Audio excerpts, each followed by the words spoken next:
So, I'd invite you to turn to number 620 for our responsive reading.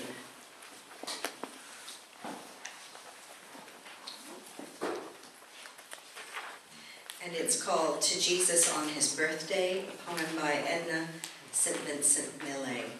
And I will read the plain type if you will join in with the italics.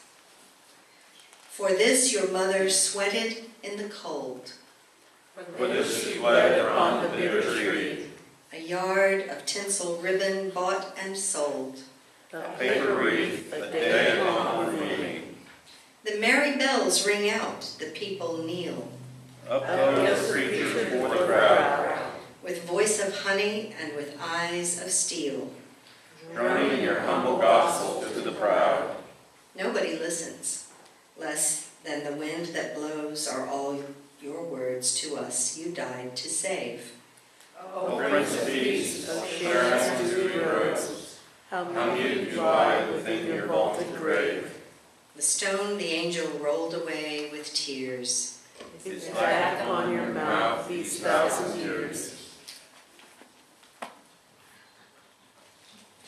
Goodness me, if you've never heard that particular reading before, it could have unsettled your ideas about Christmas, unless you too have a rather pessimistic view of the consumer takeover of the meaning of Christmas. Or if you've noticed before reading or hearing this poem, the disconnect between the message of Jesus and the mess, in my opinion, that Christianity has made of it. Gentle Jesus, meek and mild, has become synonymous with blonde-haired, blue-eyed Jesus, politely knocking on the door of the heart and waiting for it to be opened. A song from my days as an adolescent gospel singer came to me this week while I was writing this sermon, and of course I sound like a bass this week, so forgive me, but I'm going to just sing a little bit of it, and some of you may remember this song. Softly and tenderly Jesus is calling, calling for you and for me. See on the portals he's waiting and watching, watching for you and for me. That's the image that we're often fed, but it couldn't, to me, be further from the truth. I mean, Jesus didn't drive out the market sellers in the temple for nothing. It's the opposite of meek and mild. And so the carol that Joe just played asks, what child is this? And I thought that would be an interesting question to explore. And so I've had a wonderful time this month exploring the thoughts of several writers and theologians who wrestle with the question of who Jesus is for our time. And because it's Jesus' birthday, well, it's worth asking, how do you think he'd be celebrating it today if he were being born on December 25th, 2016? The German theologian Dietrich Bonhoeffer challenges us with these words: who among us will celebrate Christmas correctly? Whoever finally lays down all power, all honor, all reputation, all vanity, all arrogance, all individualism beside the manger. Whoever remains lowly and lets God alone be high. Whoever looks at the child in the manger and sees the glory of God precisely in his lowliness. Wow, what a bummer. What a way to ruin our comfortable Christmas holiday. But Jim Wallace of the Christian progressive magazine Sojourners takes up that challenge when he says that some of the carols we sing at Christmas reveal to us what child this is and what we are celebrating. And so we sing, away in a manger, no crib for his bed, the little Lord Jesus lays down his sweet head. Wallace says it means, mangers are more important in God's world than hotels. The first Noel, the angels did say, was to certain poor shepherds in fields as they lay. Born is the King of Israel. That's another tune that we sometimes sing. And Wallace's take on the first Noel is, the word comes to poor shepherds before billionaires in God's world. The carol angels we have heard on high. Come adore on bended knee, Christ the Lord, the newborn King. Wallace says, humility wins over pathetic boasting in God's world. Hark the herald angels sing, glory to the newborn King, peace on earth and mercy mild, God and sinners reconciled. Wallace says, peace and mercy triumph over angry attacking in God's world. And we sang this last night as we walked out with our candles. Silent night, holy night, Son of God loves pure light. Radiant beams from thy holy face with the dawn of redeeming grace. Jesus, Lord, at thy birth. Love's pure light, Wallace says, will win over all the hate in God's world. And Patricia Childs last night sang, O Holy Night. And the lyrics, a thrill of hope, the weary world rejoices, for yonder breaks a new and glorious morn. And Wallace says, when politics gives us nothing but weary words, how we need the thrill of hope from a new and glorious morn. And the second verse from O Holy Night, truly he taught us to love one another. His law is love and his gospel is peace. Chains shall he break, for the slave is our brother, and in his name all oppression shall cease. Wallace says, this is the great reversal of Christmas. In God's name, all oppression and racial bigotry and the fueling of division and conflict for political self-interest shall cease. What child is this? Well, for Wallace, he is love personified, who inspires us to bring peace and justice into the belligerent, greed-filled world we inherit today. Of course, every Christmas season we hear the same old claim that Jesus never existed as a historical person, or at least that there's no evidence that he existed. Dr. Benjamin Corey wrote about this in an article entitled, Oh, Good Grief. Yes, Jesus was a real historical figure. In it, he says that unbelievers dismissing the gospel stories are basically rejecting information because they've already decided that they don't like the source. But, he says, there are other sources outside of the Gospels that describe Jesus of Nazareth. The historian Tacitus, who was arguably the most prominent historian of that time, in his Annals 15, he references not just Christ, but also that he was executed by Pilate, that his followers were called Christians, and that they believed in, quote, superstitions, unquote. And there's also the Jewish historian Josephus, who references James, followed by a quote, the brother of Jesus, the so-called Christ, unquote. And there are still others, including Pliny, that either reference Jesus, allude to Jesus, or directly mention early Christians during this period. And so Corey says, for an obscure rabbi, the external references to him and his followers actually exceed my expectations for this context and period. So not only did Jesus exist, Corey says it is far more implausible that a first century religion based on the specific teachings of a specific leader, a religion that you were killed for joining, took root and spread throughout that same century, even though the supposed leader never existed.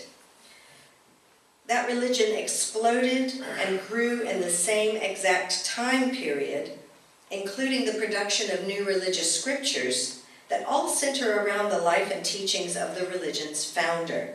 The idea that all this could happen even though the person was a complete historical fabrication who never existed is a really tough sell, Corey says. What child is this?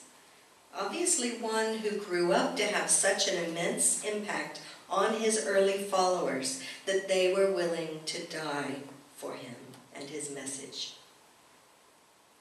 What we cannot claim for this child is that he is the reason for the season. Robert Hunt writes that the season of midwinter celebration existed before Jesus was born. In the northern hemisphere, cultures have celebrated the end of the darkening days for millennia. They've marked the winter solstice as the beginning of the period in which the days grew longer and the sun begins its half-life, life-giving ascent. When ancient pagans heard the undated story of the birth of Christ, they knew exactly when it had to have happened. And so, Hunt writes, they offered the Christ child their language, their symbols, and their rituals of hope in a time of waning light and precarious life. All was repurposed to convey more fully a truth long hinted at, now fully revealed in the birth of Christ. And new Christians intensified and completed the pagan celebrations of the solstice by associating them with the incarnation. And in so doing, drew them into something universal and transcendent. Christmas was born. It was one of the church's finest moments of contextualization and evangelistic outreach. So what child is this? As an archetype, described by the likes of Joseph Campbell, who goes beyond a particular place at a particular time, Jesus is a hero whose journey is at the heart of human purpose and fulfillment.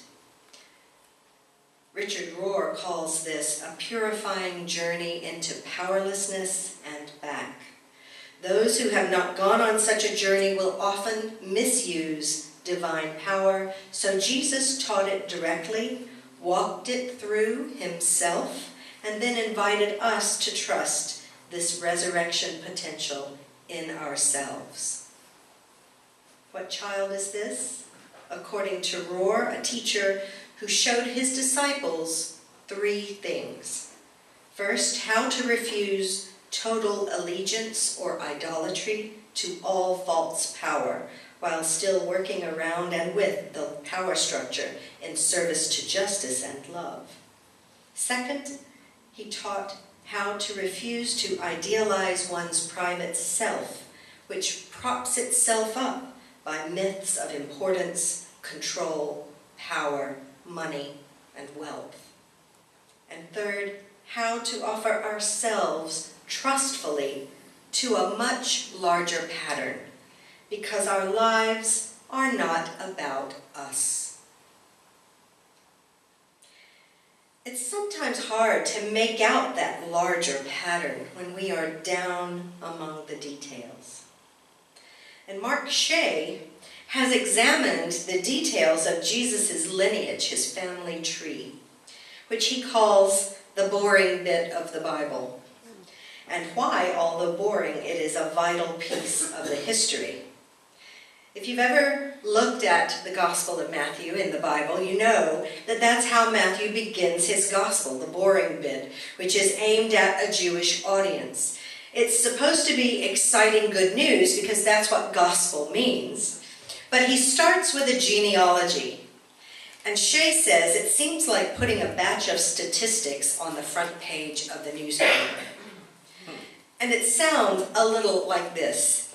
Abraham begat Isaac, and Isaac begat Jacob, and Jacob begat Judas and his brethren for 14 generations, a full 17 verses of begats in the King James Version. In this way, Matthew means to show that Jesus is the fulfillment of God's promises to Israel all the way down from Abraham. But he also reminds Jewish readers, in case they find the idea of a peasant carpenter from a strange backwater like Nazareth actually being the Messiah too bizarre to believe, that heroes of Israel's history arise from unusual beginnings. He does this, and you should go back and look at it, it's very interesting, by pointing out 4 women in this lineage, in this genealogy, who are all, in Shay's words, shady ladies, including Tamar, a Gentile who slept with her father-in-law Judah in order to force him to honor his obligation to care for her in her widowhood, and Bathsheba, with whom King David committed adultery and murder. What child is this? The subject of amazing claims by Matthew to be the son of David. And we can feel for Jesus because so many of us have weird and wonderful skeletons in our family cupboard. The child Jesus brings radical hope to the writer Brian McLaren in his article, The Christmas Message We Need. He notes that about 2,000 years ago, the revolutionary story about a virgin bearing a son was an announcement that not only was God rejecting patriarchy and lines of male dominance, but also the ugliness of patriarchal violence that we find in so many stories in the Old Testament. And instead, God creating something new only with the cooperation of a woman, so different from the stories of Tamar and Bathsheba. What child is this? The baby born to this unlikely mother did not grow up to be an alpha male who played and won by the old set of patriarchal rules. McLaren says, rather, we might call him an omega male. He didn't display sexual prowess by bedding women left and right, but rather treated women with uncommon respect. He didn't rise to prominence along the normal alpha male route of threats of eye for eye revenge, but by way of nonviolent resistance, forgiveness, healing, reconciliation. He didn't win followers by false promises, threats, or manipulation, but won their respect through his nonviolent example, his courage of his convictions, his clear message, and his personal character. He didn't preach an us versus them narrative or scapegoat the other, but moved toward the other in a spirit of love, joy, peace, patience, kindness, gentleness, faithfulness, goodness, and self-control. In the first century, as in the 21st, there was no shortage of alpha males strutting their patriarchal stuff, seeking attention, vying for power. But into that chaos came a baby who would later embody a new image of manhood and a new model of humanity, especially relevant for our times.